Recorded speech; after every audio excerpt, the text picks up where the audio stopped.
30% अंक लिए, 30% जब उसके नंबर आए तो कह रहा है भैया 50 नंबर से फेल हो गई।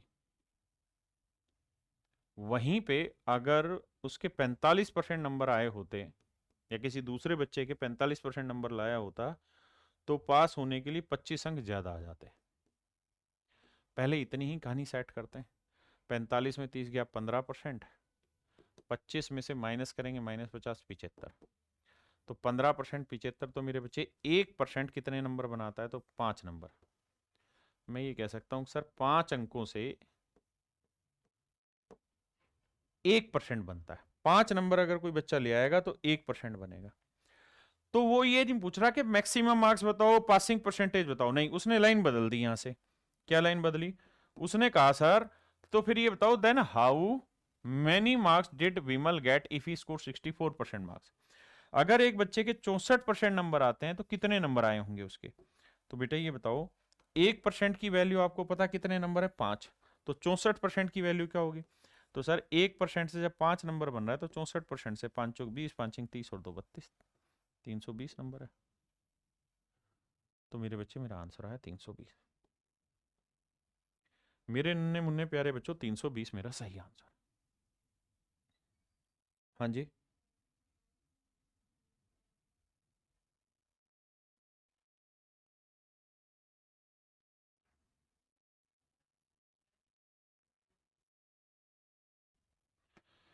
कह रहा भैया राजीव ने 20% नंबर स्कोर किए तो फेल हो गया 11 नंबर से। लेकिन अगर if he score 50% marks, 50% number ले लेता तो उसके 4 नंबर ज्यादा आ जाते पास होने से। तो पहले यहीं तक की कहानी सेट करते हैं भाई। ये आया 30%, बहुत बढ़िया जी।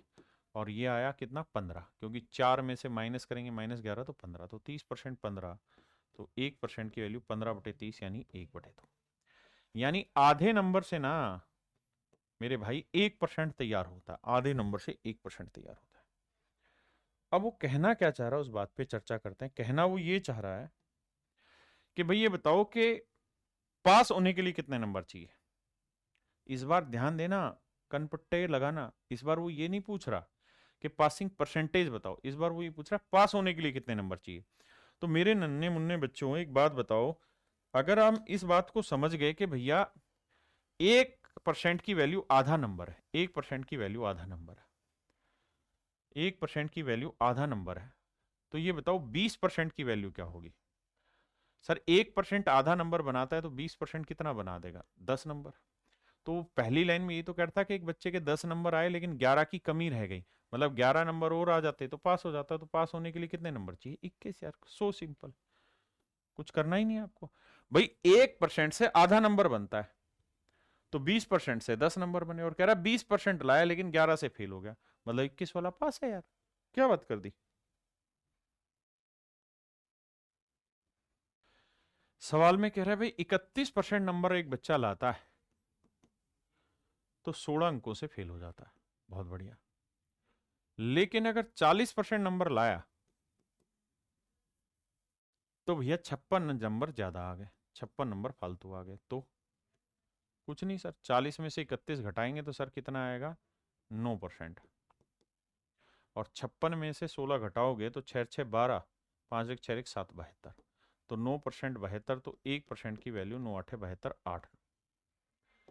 यानी मेरे दोस्तों 8 नंबर से 1% बनता है, ध्यान देना। अगर 8 नंबर से 1% बनता है तो 16 नंबर से क्या बनेगा? 2%। अगर पासिंग परसेंटेज पूछे, लेकिन सर आप क्यों मेहनत कर रहे हो, पासिंग परसेंटेज पूछ ही नहीं रहा, तो क्या पूछ रहा है? सर वो तो जानना ही कुछ और चाह रहा है। वो ये कह रहा है बताओ पास होने के लिए कितने नंबर चाहिए। तो बेटा ये बता कि 1% की वैल्यू 8 है। बिल्कुल ठीक है सर। अगर सर 1% की वैल्यू 8 है तो एक बात बताओ 40% की वैल्यू क्या होगी? 40% की वैल्यू क्या होगी? सर निकाल देंगे, 1% 8 नंबर तो 40% 320 नंबर। यानी सर एक बच्चे के 320 नंबर आए लेकिन 56 नंबर फालतू ला रखा, वो घटा दो। तो 10 में से 6 गया 6, ना ना ना ना, 10 में 6 गया 4, 11 में 5 गया 6, सर ये आया 264। 264 अगर कोई बच्चा ले आएगा तो पास हो जाएगा। तो ऑप्शन बी मेरा सही आंसर। ऑप्शन बी मेरे बच्चों करेक्ट है। आइए मेरे दोस्तों टाइप ई की बात कर रहे हैं। टाइप ई की क्या कहानी है, ध्यान से देखिए। टाइप ई में एक खास चीज होगी, और वो ये, एक शब्द आपने सुना होगा कंपैरिजन। एक शब्द आपने मेरे प्यारे बच्चों सुना होगा कंपैरिजन। कंपैरिजन को हिंदी में कहते हैं तुलना। क्या कहते हैं? तुलना। एक कंपेयर शब्द से बना हुआ है। कंपेयर को बोलते हैं तुलना करना। मेरे दोस्तों कंपैरिजन आप तीन चीजों के थ्रू बेसिकली करते हैं। सबसे पहला है परसेंटेज, प्रतिशत के थ्रू। दूसरा आप कंपैरिजन करते हैं रेशियो के थ्रू। और तीसरा आप कंपैरिजन करते हैं फ्रैक्शन के थ्रू। अगर और ध्यान से देखें तो तीनों का मतलब एक ही है, प्रतिशत, अनुपात और भिन्न। एक शब्द यहां बड़े ध्यान से देखिएगा, और ये टाइप जो है ये अपने आप में बहुत खतरनाक है, इसलिए ध्यान से इस बात को सुनिएगा। कंपेयर, कंपैरिजन करते वक्त हमें रियल वैल्यू लेने की जरूरत नहीं। लेने की जरूरत नहीं। जरूरत नहीं। मेरे दोस्तों मैं ये कह रहा हूं कि जब भी आप कंपैरिजन कर रहे हैं तो वहां हमें रियल वैल्यू लेने की जरूरत नहीं। अब आप कहेंगे क्या राम कहानी लिखवाई, इस बात का अर्थ तो समझाओ। तो आ जाओ मेरे दोस्तों। मेरे दोस्तों अगर मैं आपको ये कहूं कि भाई मेरी उम्र और आपकी उम्र में तुलना करके बताओ, मेरी एज और आपकी एज में कंपैरिजन करके बताओ, तो आप कहेंगे कि सर ना तो मुझे आपकी उम्र बताने की जरूरत है, ना मुझे अपनी उम्र बताने की जरूरत है। मैं वैसे ही कह दूंगा कि आप 2 साल के हो तो सर हम 3 साल के हैं।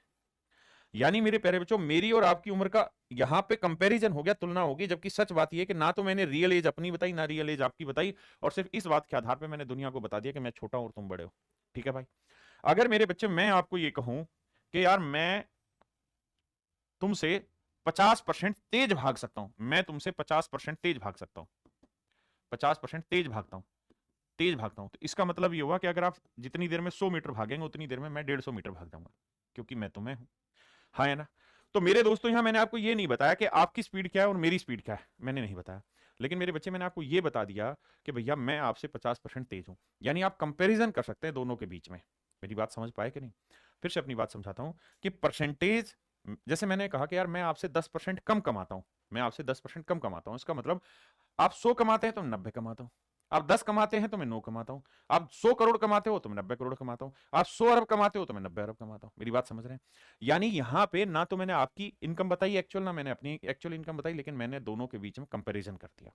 ऐसे ही मेरे बच्चे एक होता है फ्रैक्शन, जिसे हम भिन्न कहते हैं। भिन्न भी तुलना बताता है।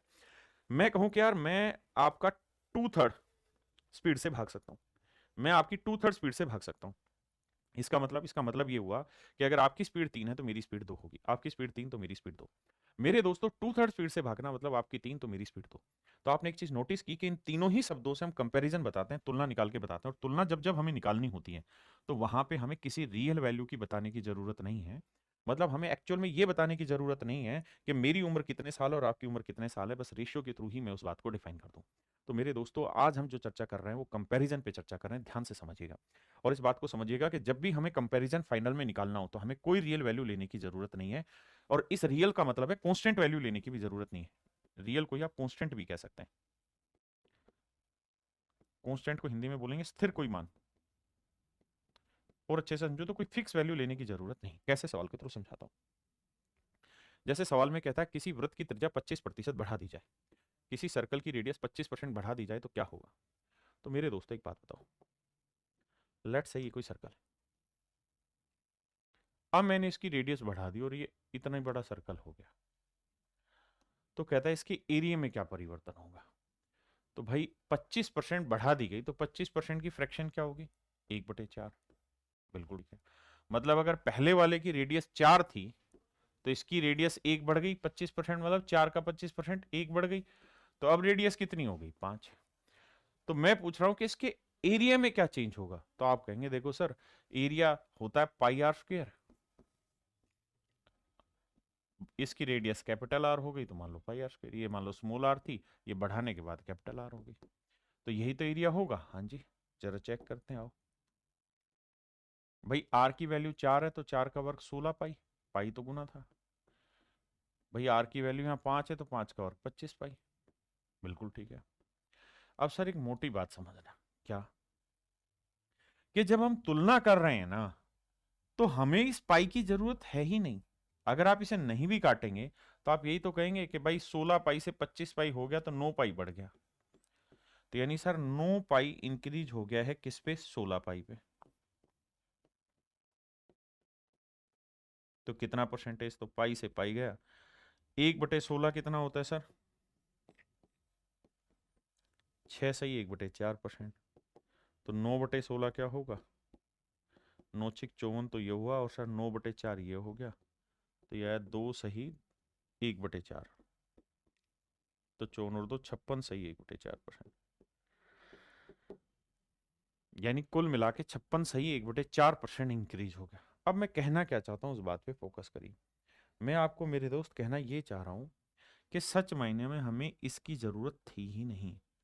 ये तो फिक्स है भाई। सर्कल छोटा है तब भी पाई की वैल्यू 22/7 ही लिया आपने, बड़ा लोगे तब भी पाई की वैल्यू 22/7 है। यानी ये तो फिक्स है हर एक केस में। और मैं यही कह रहा हूं कि अगर सवाल के आखिर में परसेंटेज पूछा है, फ्रैक्शन पूछी है, रेशियो पूछा है, यानी कंपैरिजन पूछा है, तो वहां आपको रियल वैल्यू लेने की जरूरत नहीं है, कांस्टेंट या फिक्स वैल्यू लेने की जरूरत नहीं, उसके बिना भी आपका आंसर निकलेगा। तो अगर आप मेरे बच्चे हैं तो आपको सिंपल ये लिखना था कि भाई सर्कल का एरिया आर स्क्वायर होता है। कब, जब हमें कंपैरिजन निकालना हो। तो अगर सर्कल का एरिया आर स्क्वायर होता है तो 4 का वर्ग 16 और अब रेडियस 5 होगी तो 5 का वर्ग 25, तो इंक्रीज हो गया 9, 9 का इंक्रीज 16 पे, तो कितना आंसर। क्लियर है, 2-3 सवालों के थ्रू समझ आएगा। कहता है जी रेक्टेंगल की जो लेंथ है वो 37.5% बढ़ गई, आयत की लंबाई 37.5% बढ़ गई। तो मेरे बच्चों ये बताओ, लेंथ 37.5% बढ़ी तो 37.5% की फ्रैक्शन क्या होगी। आप कहेंगे सर 3/8। देखिए आप बहुत बड़े ढक्कन है अगर आप पढ़ के नहीं आएंगे तो फ्रैक्शन को। मतलब अगर लेंथ पहले 8 थी तो अब 37.5% यानी 3 बढ़ गई। पहले पहले और अब, पहले 8 थी तो अब हो गई 3। अगर ब्रेड्थ की बात करें तो ब्रेड्थ के बारे में कह रहा है 20% घट गई। तो 20% की फ्रैक्शन 1/5, यानी 5 का 20% एक घट गई। तो ब्रेड्थ पहले 5 यूनिट थी तो अब एक घट के कितनी हो गई, 4। तो कह रहा है जी एरिया बताओ। तो एरिया होता है लेंथ इंटू ब्रेड्थ। तो भैया लेंथ को ब्रेड्थ से गुना करोगे 8×5 = 40, और यहाँ 3 को 4 से गुना करोगे 12। इसका मतलब मेरे दोस्तों यही है ना भाई, सॉरी ये माफ करना माफ करना माफ करना, बिल्कुल बिल्कुल ठीक ठीक ठीक। ये 3 बढ़ी थी मेरे बच्चे, उसने कहा था कि लंबाई 37.5% बढ़ा दी जाए। मतलब 8 में 3 बढ़ा दोगे तो 11 हो जाएगी। मैं माफी चाहता हूँ, आई एम सॉरी। और 20% मेरे प्यारे बच्चों घटाने की बात कर रहा है। तो हमने 5 का 20% एक घटा दिया। तो पहले एरिया था 40, अब एरिया हो गया 11×4 = 44। तो भैया एरिया में क्या चेंज हुआ, तो सर 4 बढ़ गया एरिया। कितने पे सर, 40 पे। तो 100 पे कितना। काट पीट यहीं करने की कोशिश करो। 4 × 4 = 4, 4 × 40, 1/10, 1/10 होता है 10%। ये मेरा आंसर।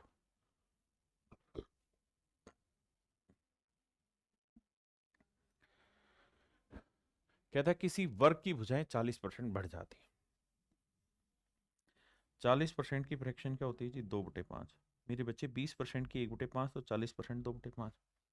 यानी अगर स्क्वायर की जो साइड है, अगर मैं उसकी लेंथ s मान लूं, तो पहले अगर साइड की लेंथ 5 थी तो अब कहता है 40% बढ़ गई, 2 बढ़ के कितनी हो गई, 7।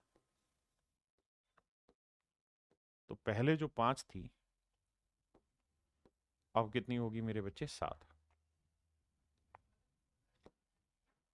पहले 5 थी तो अब हो गई मेरे प्यारे बच्चों 7। अगर किसी स्क्वायर की साइड 40% बढ़ गई, मतलब 5 से 7 हो गई, तो कहता है इसके एरिया में क्या चेंज होगा। तो एरिया क्या होता है मेरे बच्चों, साइड का स्क्वायर। वर्ग का क्षेत्रफल जो होता है वो भुजा का वर्ग होता है। तो 5 का वर्ग 25 और 7 का वर्ग 49। यानी पहले जो एरिया 25 था वो 49 हो गया। कितना बढ़ा भाई, 24। तो 24 का इंक्रीज 25 पे, तो 100 पे कितना, 25 × 100, 24 × 96। आंसर आएगा मेरे बच्चे 96%। कितने बच्चे समझिए? बहुत बढ़िया, शानदार।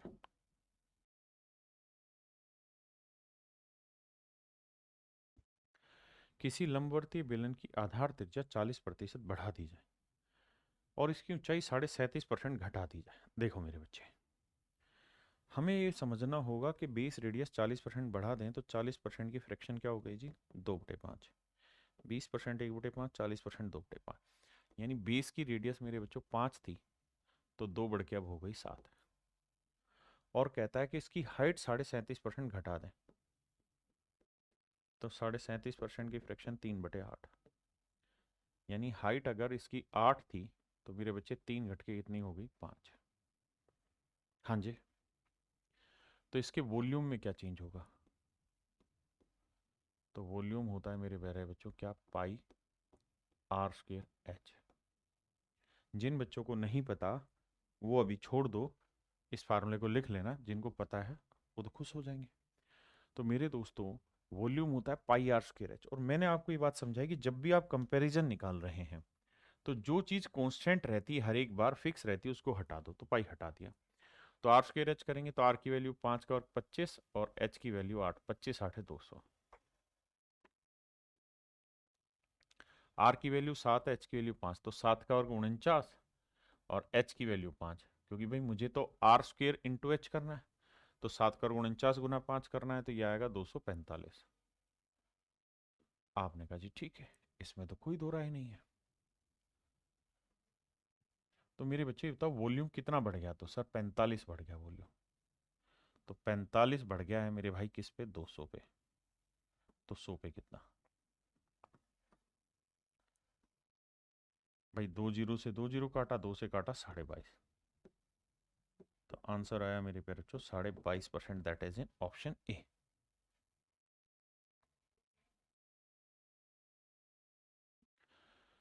हजर जी रहे हैं।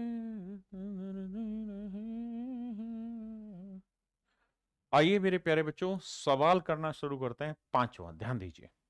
क्वेश्चन में कह रहा है the length breadth and height of a cuboid are decrease and increase by this percent. तो भैया 5% का फ्रैक्शन कितना हुआ रे? ए लल्ला 1/20। तो इसका मतलब क्यूबॉइड की जो लेंथ है मेरे प्यारे बच्चों, वो 20 से 19 हो गई। ब्रेड्थ भी कह रहा है 5% घट गई, तो 20 से 19 हो गई। लेकिन कह रहा है भैया जी उसकी जो हाइट है, लेंथ ब्रेड्थ तो डिक्रीज हुई, माइनस माइनस, और हाइट बढ़ी 20%। तो भैया 20% का फ्रैक्शन क्या हुआ? 1/5। यानी अगर हाइट मेरे प्यारे बच्चों 5 थी, तो अब एक बढ़ के कितनी हो गई? 6। कह रहा वॉल्यूम में बताइए क्या चेंज होगा? तो ये बात अगर आपको पता है तो बहुत अच्छा। वॉल्यूम होता है length into breadth into height. Length into breadth into height. तो देखो यार, 20 गुना 20 करोगे 400, 400 गुना 5 करोगे 2000। तो लेंथ ब्रेड्थ हाइट आएगी 2000। हाँ जी। इन्हीं को मैं दूसरे तरीकों से भी एक्सप्लेन करूंगा, बट ऑन लेटर टाइम। अब आ जाइए यहाँ। 19 को 19 से गुना करेंगे 361। 361 को 6 से करेंगे, 6 एकम 6, 6 छिंग 36, और 6 ती 18 और 3 21, 2166। हाँ जी। अब भैया कितना बढ़ गया है? तो 166 बढ़ गया है वॉल्यूम। कितने पे भैया? 2000 पे। तो 166 का इंक्रीज है 2000 पे, तो 100 पे कितना? नजर जा रहे हो। 83/10 आया, 2 से काटा तो, यानी आंसर आया 8.3%। 8.3% मेरे प्यारे बच्चों मेरा सही उत्तर। 8.3% मेरा सही उत्तर है। Sir why not class open in iPhone? Lalit Baghel भाई, आईफोन में भी क्लास ओपन होती, क्या बात कर दी?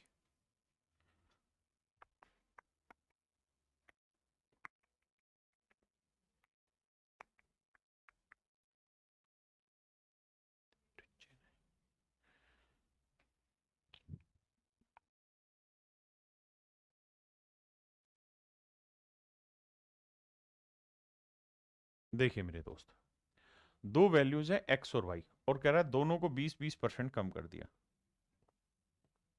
तो 20% की फ्रिक्शन 1/5, और ध्यान रखना कम किया है।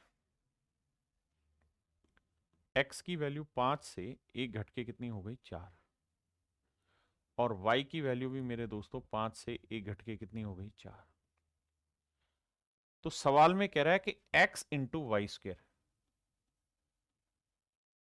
x इंटू वाई स्क्र, इसकी कहानियां सेट करो। x इंटू वाई स्क्र, ध्यान देना। तो x की वैल्यू 5 रखेंगे और y की वैल्यू 5 का वर्ग 25, 25 5 125, यानी पहले जो रिजल्ट 125 था अब कितना हो गया, x की वैल्यू 4 और y की वैल्यू 4 का वर्ग 16, 16 चौको 64। अब ध्यान से मेरी बात को सुनिएगा, मतलब पहले जो वैल्यू 125 थी अब 64 हो गई, कितने की कमी हो गई 61 की। 61 की कमी 125 पे, तो 100 पे कितने, 25 चौक 100, 25 5 125। अब देखो 5 से काटेंगे, 5 12 60 और 5 दूनी 10, 4 से गुणा करोगे 4 दूनी 8, 4 दूनी 8, 4 एकम 4, 48.8%, दैट इज इन ऑप्शन सी।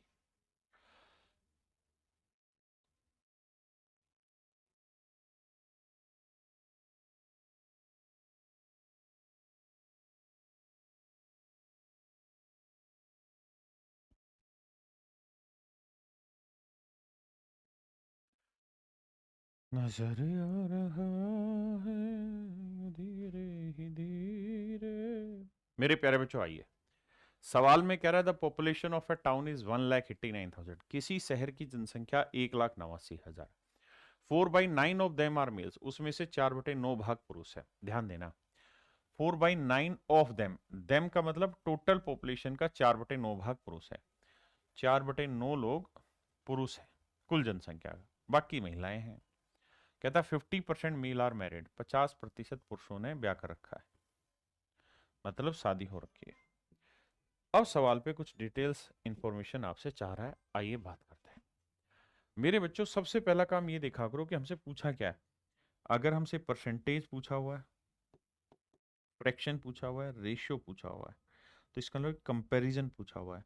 और कंपैरिजन जब जब पूछा हो, there is no need of real value की जरूरत नहीं, फिक्स वैल्यू की जरूरत नहीं, कांस्टेंट वैल्यू की जरूरत नहीं, इन सारी चीजों की जरूरत ही नहीं होती आपको।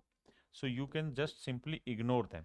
ओके, आओ जी, नजर आ रही है। देखिए मेरे दोस्त, कह रहा था population of A town is 1,89,000, किसी शहर की जनसंख्या 1,89,000, 4/9 ऑफ देम आर मेल, मतलब कुल जनसंख्या का 4/9 भाग पुरुष है। तो कुल जनसंख्या का 4/9 भाग, मतलब अगर टोटल पॉपुलेशन 9 है, कुल जनसंख्या टोटल पॉपुलेशन अगर ये 9 है मेरे प्यारे बच्चों, अगर कुल जनसंख्या 9 है, अगर मेरे प्यारे बच्चों कुल जनसंख्या 9 है, कुल जनसंख्या 9 है मेरे दोस्तों, ध्यान देना, अगर कुल जनसंख्या 9 है तो कह रहा है उसमें 4 भाग पुरुष है, 4 आर मेल। यानी अगर मेल की बात करें, पुरुषों की बात करें तो 4 पुरुष है, यानी 9 लोगों में से 4 पुरुष हैं, तो महिलाओं की संख्या तो ज्यादा है भैया। तो 9 में से 4 घटाया 5, क्या हो गई फीमेल। अगर 9 लोग हैं तो उसमें से 4 मेल हैं, बाकी 5 फीमेल है। ठीक है जी। अब अगली लाइन में कह रहा है कि भैया इसमें कुछ शादीशुदा भी हैं, और शादीशुदा की बात कर रहा है कि भाई 50% लोग शादीशुदा है, 50% ऑफ द पॉपुलेशन, नहीं 50% मेल्स आर मैरिड, 50% पुरुष शादीशुदा है। तो मेरे दोस्तों 4 पुरुष हैं, 4 का 50% 2, 2 शादीशुदा है। अब मेरे बच्चों बात हो रही है एक शहर की, एक शहर की, तो तय है कि उस शहर में जो 2 पुरुष शादीशुदा हैं उनकी औरतें भी तो होंगी और वो उसी शहर में रह रही होंगी। ऐसा थोड़ी है कि 2 आदमियों की शादी हुई, औरतें कहीं और होगी दूसरे शहर में, नहीं। मानना यही होगा कि सर अगर 2 पुरुष शादीशुदा हैं तो ये हुए होंगे किससे भैया, 2 महिलाओं से, यानी महिलाओं में 2 ही महिलाएं शादीशुदा हैं, यानी 5 में 2 महिलाएं शादीशुदा हैं। ये अर्थ मेरे प्यारे बच्चों हमें इसका निकालना पड़ेगा, वरना बात नहीं बनेगी। अब पहला सवाल लेते हैं। पहले सवाल में क्या कह रहा है भैया कह रहा प्रतिशत विवाहित जनसंख्या ज्ञात करें, मतलब जनसंख्या में विवाहित कितना परसेंट है बताइए। तो जनसंख्या कितनी ली भैया हम 9, और इसमें मैरिड कितने हैं, 2 तो पुरुष शादीशुदा हैं साहब और 2 हैं जी महिलाएं शादीशुदा। तो टोटल कितने शादीशुदा हो गए जी 4। तो कह रहा है जी कितना परसेंटेज हो गया, क्योंकि जनसंख्या में शादीशुदा कितने हुए 4/9। समझ रहे हैं ना। तो यह आया 44 सही 4/9%। पहला आंसर ये। दूसरा, अगली लाइन में पूछ रहा है कि प्रतिशत विवाहित महिला ज्ञात करो, मतलब महिलाओं में विवाहित कितना परसेंट है। महिलाओं में विवाहित कितना परसेंट है, तो महिलाएं कितनी थी भैया 5, और इसमें विवाहित कितने हैं 2। तो कह रहा है जी परसेंटेज निकाल के बताओ। तो मेरे दोस्तों 1/5 हुआ 20, 2/5 हुआ 40%। ये मेरा आंसर हो। तो प्रतिशत महिलाएं जो शादीशुदा हो 40। ध्यान देना, यहां महिलाओं में विवाहित परसेंटेज पूछा था या जनसंख्या में विवाहित परसेंटेज पूछा था। बहुत सारे ढक्कन इस बात को समझेंगे नहीं, तो ढक्कन खोलो दिमाग का और समझो। मेरे